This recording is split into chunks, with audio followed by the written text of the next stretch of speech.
Hi everybody, it's Renee, Presley VSG Journey. Sorry, iPhone. Today is 13 weeks and 3 days. 14? Hold on. I'm a little bit late this week. Today is Thursday. It's the first day I've had to myself to get a chance to make a video in peace and quiet. Let's see. Yes, this is week 13 and a half. So, stats. I'm 5'8". I had surgery on August 31st at Tufts New England Medical Center with Dr. Sajani Shah. She was fabulous. My high weight was 329.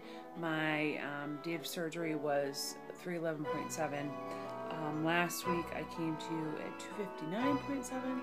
And today, or Monday rather, I was 256.5. So another 3.2 pounds since the last video.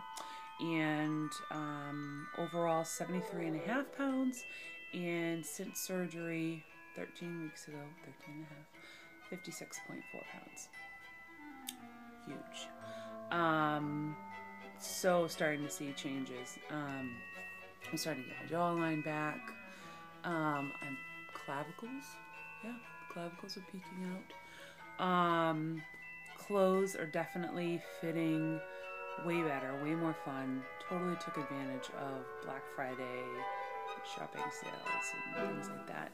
Although I am trying not to go too crazy because I realize I probably won't be this size for long. So one of the things I want to talk about today, because I realize I haven't really gotten into this, was sort of my weight history.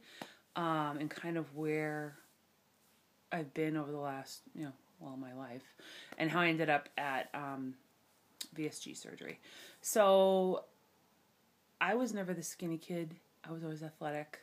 I wasn't ever fat, even though my mother told me I was fat. She kind of obsessed. She's small. She's 5'2", petite. I took after my father's side, so I was, taller and bulkier. When I was like 12, my parents sent me to Weight Watchers with my dad. And at one point I had to gain weight to reach my goals because I shot up 3 inches. So I didn't need it. They kind of freaked out. I always played sports. I was always active. In high school, I was the same height, obviously. I was 5'8". And I want to say I weighed like 165. And my mother kept track of that. And I asked her at one point, an adult, I said, how much did my sister weigh? Do you know? Because she was the short, petite. She couldn't tell me. So I think a lot of my issues with weight and, not that I ever thought I was fat. I always knew I was bigger, but it came from poor parental support, shall we say. Because as an adult, 165 is like my ideal weight. And back then, BMIs weren't a thing. So I think it's funny now that I'm trying to get back to where I was when everyone thought I was fat. So I went off to college.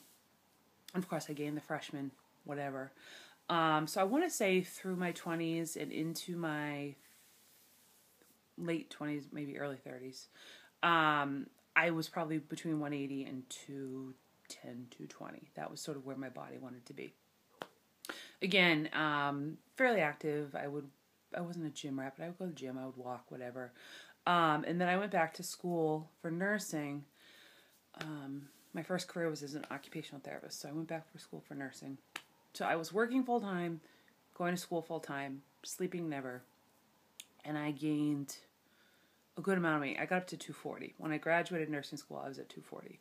So I went from a very sedentary job and poor eating and sleep habits to a job where I was on my feet for 8, 12, 16 hours a day. I was single at the time. I sort of did like a restrictive calorie diet, and I was working out, doing an hour in the lift club every day. And I got down to 165 over the course of a year. So, and that was when I was 30. So that was, again, I was like, ooh, look how skinny. Even I went, oh, you're so skinny. And I was where I was considered fat at 18. And then I was in a relationship where I thought I was going to get married, thought this man was the love of my life. Long story short, we broke up. And of course, you get comfortable in a relationship. You go out to dinner, you don't want to go to the gym. And I put on a few pounds. So I was back up into that 220 range. And it took me a couple of years to kind of get over that relationship. And I had good periods where I worked out and ate well, and I had bad periods where I ate fried food and drank a lot of vodka, whatever. So by my mid-30s, like 35, 36, weight was creeping back up. So I did Medifast, which is like a low-carb, ketogenic, medically supervised diet. So at that point, I had gotten up to like 270. Got back down to 230-ish. This is like 2008. And then I got off of that, and again, weight started creeping back up. So I moved to Cape Cod at that point.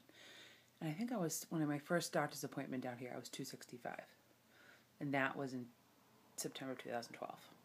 So I met my husband a few months later. We started dating again. Go out to eat. I don't want to go to the gym. Let's go out and have a party, you know. And the weight crept up.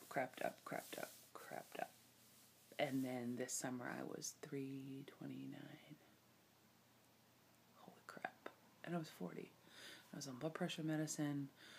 I couldn't fit in things. The last time I went on a plane, I was too embarrassed to ask for a seatbelt extender, and I just kind of tucked it in and hid it the whole flight. My body ached. My carpal tunnel was awful. And I've done every diet there is. I've done, you know, from the time I was 12.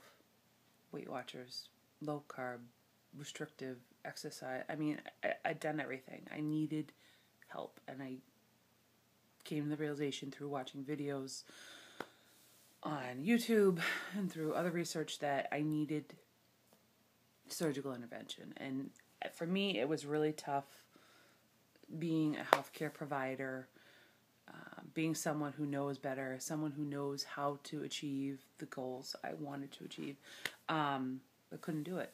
So that was a big thing for me to kind of, I felt like I was admitting defeat. And then I think it was at the pre-op class, I had the realization, like, if I had cancer, I would be having surgery. If I had diabetes or a heart problem and there was a surgery I could have that would help me, I would do it. And again, I think it's sort of along the lines of, not that it's a mental illness, but sometimes you don't want to admit things that are wrong with you are a real problem that you need to do something about surgically or with medications, etc. That was the other thing. I had tried a couple of different medications. I had tried Belviq, and I had tried, I forget the other one. My doctor is like, hey, try this. You'll lose weight, whatever. And he was good about letting me try things, but it didn't really work. Didn't curb appetite. So anyway, so for me to be in this place now at 40 and a half, having success, having lost weight, trying to learn a new lifestyle, as we talked about. It's a lifestyle. It is a lifestyle change. I have my good days. I have my bad days. But I'm not obsessing about it. I'm not, again, people talk about this tool that you've been given, about this willpower that you couldn't have before, whatever it is. And I'm so grateful for it. I'm so grateful for it. Because it works. And I'm so glad I did this. And yeah, so that's my weight roller coaster, yo-yo, whatever you want to call it, story. But hopefully that story is changing for good and forever. I'm glad that I've been doing these videos. I was thinking about it. I haven't done a video on the couch since like my first couple of videos the night before surgery. I am looking kind of a mess today. I haven't showered. I was off. I organized my freezer, and I'm making muffins and whatever. So, but we decorated. That's my lovely Christmas tree. I live on Cape Cod, so I have a coastal theme going. You can see the little crab. I also love Elvis, so we've got Elvis, and I love The Walking Dead. So it's kind of random, but I've got Daryl Dixon next to Elvis, next to crabs, and some Pats and Red Sox things. So yeah, it's random. Let's see. And this is the stockings hung by the fire with care. I couldn't find any coastal themed ones a couple of years ago, so I made them, and they're ginormous because I never made stockings before, so huge. And I have all my Christmas lights up outside. I have the coop decorated.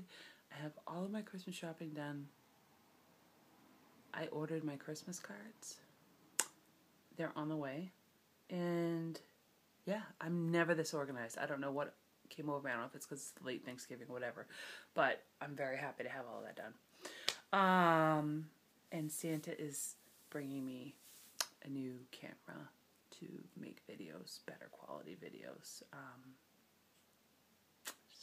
But I have to wait for Santa to bring that to do it. So, hope everybody's having a good week. Again, sorry for the later video, whatever. Hope everybody is doing well. And I think this might be my longest video ever. I usually make 4, 5, 6, 7 minute videos. This is like over 11. So, take care all, and I will see you soon. Bye.